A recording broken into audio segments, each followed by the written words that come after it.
تجارت ښه بدیل ګرځېدلی شي او موږ ته د یو مرکزي آسیا د هغې د ملکونو سره د اړیکې ټینګولو یو مهمه لار ده. همدارنګه که چېرته په دغه بندر باندې صادرات او واردات یا سوداګري زیاتیږي دا به د ګمرکي عوایدو په برخه کې هم د پام وړ رول ولوبوي. افغانستان د آسیا د اقتصادي څلورلارې پر لور.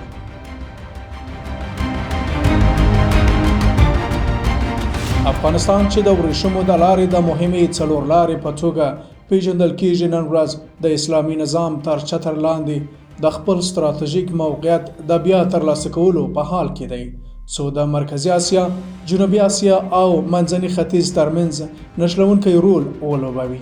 دغه موقعیت هېواد د ترانزیټ، سوداګرۍ او انرژۍ لپاره په سیمه کې پر یوه حیاتي محور بدل کړی دی. د اورید څېړنیزې او خپرندویې ادارې په دې تحلیل کې د افغانستان، قزاقستان او ازبکستان ترمنځ وروستۍ اقتصادي اړیکو ته کدنه کړې ده او همدارنګه د تاپي ستره پروژه ارزول شوې ده.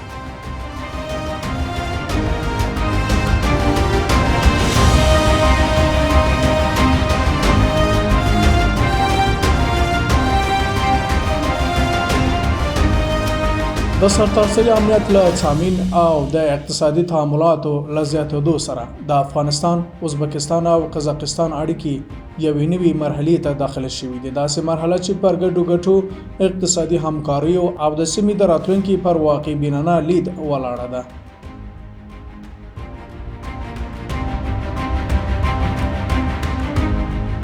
د دې ارزونې له مخې له قزاقستان سره د سوداګرۍ کچه تر $1 میلیارډ پورې رسیدلې ده او تمه ده چې دا شمیر به تر $3 میلیارډ پورې لوړ شي. دا بهیر د باور د زیاتوالي او د پانګونې لپاره د مناسب چاپیریال د رامنځته کېدو ښکارندوی دی، په ځانګړي ډول د کرنې، کانونو، ترانسپورت او صنعت په برخه کې.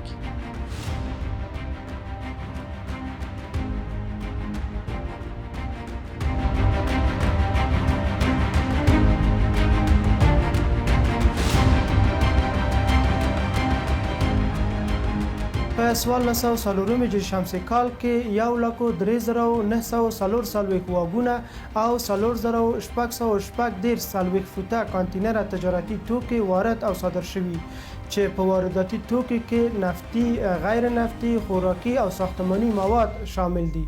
په همدې حال کې له ازبکستان سره د افغانستان اړیکې هم د پام وړ ډول پراخې شوې دي. په وروستي پرمختګ کې د ازبکستان د یو پلاوي د سفر پر مهال چې د هغوی د سیمه‌ییزو چارواکو په مشرۍ افغانستان ته راغلي وه، د سوداګرۍ، انرژۍ، صنعت او ترانزیت په برخو کې د $1 میلیارډ څخه زیات ارزښت لرونکي تفاهم لیکونه لاسلیک شول. دا اقدام د دواړو هېوادونو د اقتصادي همکاریو د پراخولو جدي اراده څرګندوي.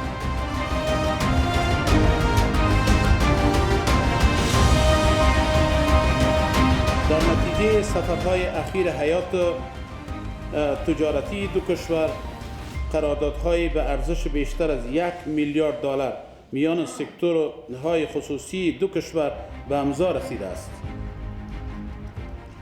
این دستاوردها نشان دهنده اعتماد رو به افزایش میان تاجران و ظرفیت واقعی همکاری‌های اقتصادی میان دو کشور می باشد.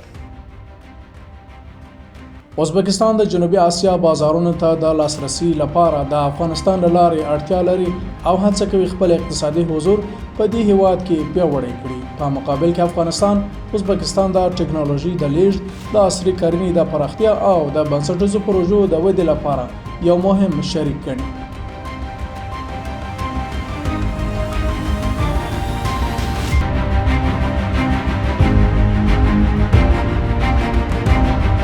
د همکاریو ترڅنګ سترې سیمه‌ییزې پروژې هم د افغانستان په اقتصادي راتلونکي کې مهم رول لري. په دې لړ کې د تاپي پروژه د اسلامي امارت له مهمو ستراتیژیکو طرحو څخه شمېرل کېږي. د وروستي راپورونو له مخې د هرات ولایت د ګاز ونډه په دې پروژه کې له 500 میلیونه متره مکعب څخه شاوخوا 4.3 میلیارډ متره مکعب ته لوړه شوې ده، چې دا د افغانستان په ځانګړي ډول د هرات د زیاتېدونکي رول څرګندونه کوي. دا اندازه ګاز کولی شي د هېواد د انرژۍ او صنعت په برخه کې لوی بدلون رامنځته کړي.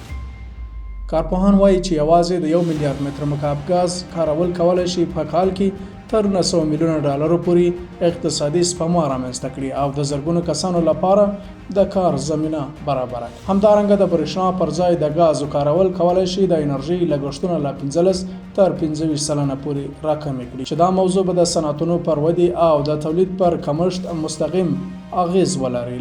له عملي پلوه په افغانستان کې د تاپي پروژې کار په چټکۍ سره روان دی او تر دې دمه لسګونه کیلومتره پایپلاین د هېواد په خاوره کې غځول شوی دی.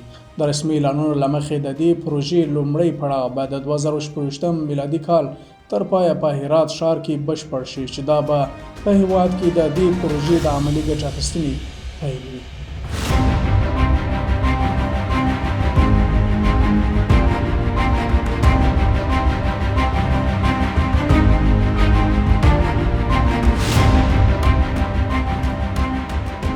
په عمومي توګه د دې ټولو عواملو ټولګه د اسلامي امارت لخوا له ازبکستان او قزاقستان سره د اړیکو پراختیا او د تاپي مهمې پروژې پرمختګ دا څرګندوي چې افغانستان د سیمې پر یو مهم اقتصادي او انرژۍ څلورلارې بدلیدونکی دی او په نږدې راتلونکي کې به د سیمې له مهمو اقتصادي لوبغاړو څخه شي. د یو آباد او پرمختللي افغانستان په هیله.